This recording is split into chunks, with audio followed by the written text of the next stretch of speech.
Thank you very much for staying with us here on NewsDesk. Now, you heard the Energy Minister, John Peter Amoah, at the news briefing a while ago, announced that the levies placed on LPG product had been withdrawn.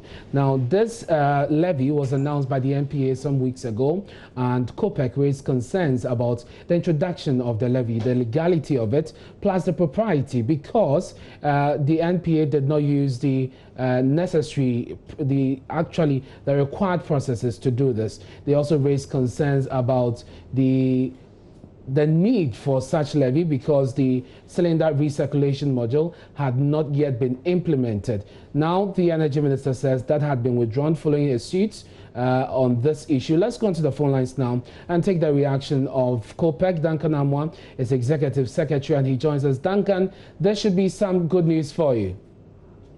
Ernest, thank you. Good morning to you. Good morning to your viewers. Ordinarily, this would have been one of the best news Ghanaians would receive, but it is quite unfortunate that against all reasonable advice by the minister and even the presidency, as we have been told elsewhere, the NPA is still collecting the said levy as of this moment. And so that announcement by the minister, we do not know whether it takes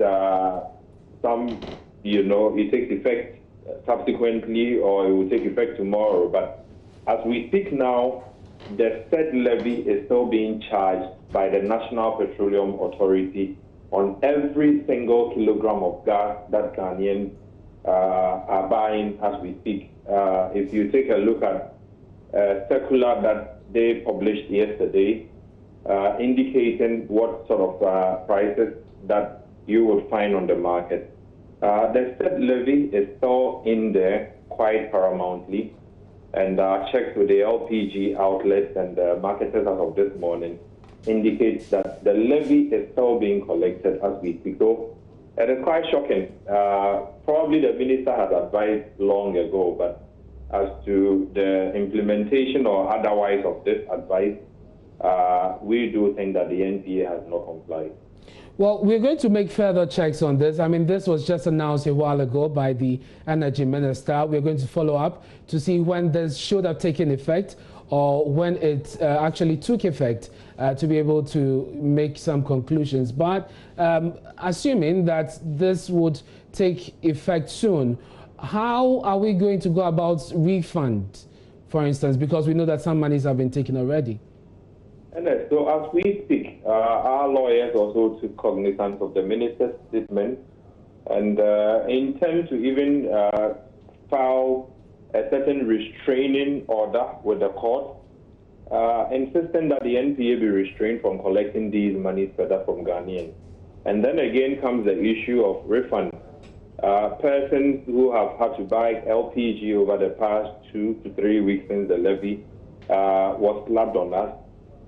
What sort of modalities would the NPA use in order to give back to these persons whatever money is collected from them? And these are issues that we intend to pursue fully to its logical conclusion, because if this is not curtailed today, the arbitrariness of future NPA bosses believing that they have the law on their side to introduce any sort of levies or taxes on Ghanaians will be continued. And so we think that the law would have to give some finality to some of these actions that says you cannot impose taxes or levies on Ghanaians without approvals by Parliament. This clearly has been breached, and the NPA, as we speak, haven't shown any sign of remorse at all or any urgency to withdraw the illegality that they have visited on Ghanaians. And so we intend to pursue the legal bit fully to ensure that not just the current NPA administration, but any future NPA administration do not take the laws into their own hands and charge Ghanaians for things that are quite arbitrary and definitely useless, if you ask me to say, because you haven't done recirculation fully, but you're already charging, and that would also bring the entire recirculation program into some form of ridicule. That we think was quite unfortunate. But We intend to pursue this to its logical conclusion so that every Ghanaian that has been inconvenienced by these illegal charges from the NPA may get some compensation or some refund. Whilst this is good news for consumers and for the marketers as well, what will be the effect of this on the cylinder recirculation module that these monies were supposed to help implement? And it is quite shocking that the NPA couldn't consider options available to the table. One of the options that we've had, a couple of LPG marketing companies and even the oil marketing companies take to the NPA to the extent that they should be allowed to factor in their costs, right, on their margin. And so if it is that I invested, say, 10 million or 20 million, and I know that if I added 1 pesewa or 2 pesewas to the margins that I collect, given my volumes at this, I should be able to recoup my investment in 5 years. That would have been an easier model to practice as opposed to what the NPA came to town to do. And so it leaves you wondering what their real interest in this whole recirculation program is.